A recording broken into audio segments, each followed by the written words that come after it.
I wanted you to see. Humble yourself under the mighty hand of God, because God gives grace to the humble. Because, verse 8, be sober in this area. That means be very serious about this, because your adversary, the devil, prowls around like a roaring lion, seeking someone to devour. How do you understand that verse? You think it's persecution? Let me tell you something. It says the devil seeking to someone to devour. He has never, in these 2,000 years, devoured any Christian by persecution. Never. Persecution purifies the church. Persecution purifies Christians. He devours people by pride. That's what that verse is referring to.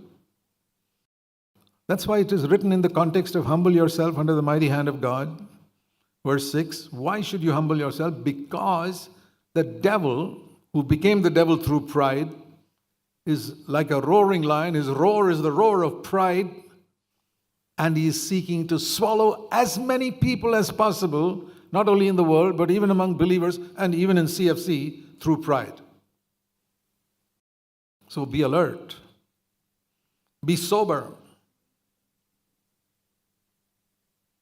I don't want to say that, oh, I preserved myself so long, so I'll be all right. No.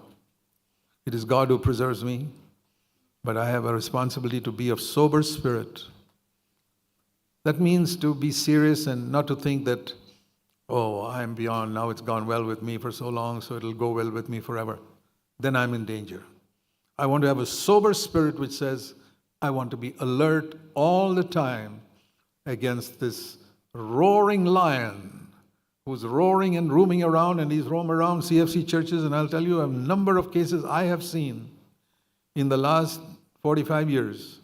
Elder brothers who have fallen, devoured by Satan, not by persecution, by pride. They prospered financially after falling away. And you know what they say? See, we stood against CFC and God has prospered us financially. Just look around the world and see who are the people prospering financially today in other religions, and you'll see whether it is a blessing of God or something else. Don't ever think that financial prosperity is the blessing of God. God gives us more than enough of what we need, but that is not the primary blessing of God. That is the bonus He throws in. You know, like you work in a company, not for bonus. You work in a company for a salary. The bonus is thrown in extra. Whether you get it or don't get it, you work for your salary. And the salary God gives us is victory over sin. The bonus is a little financial blessing or prosperity. Always look at that as a bonus and not a salary. None of you will work in a company just to get a bonus. You work for a salary. I want my salary, overcoming sin. And if the bonus is thrown in of financial prosperity, I accept it. If not, it's quite okay. But that's not what I live for.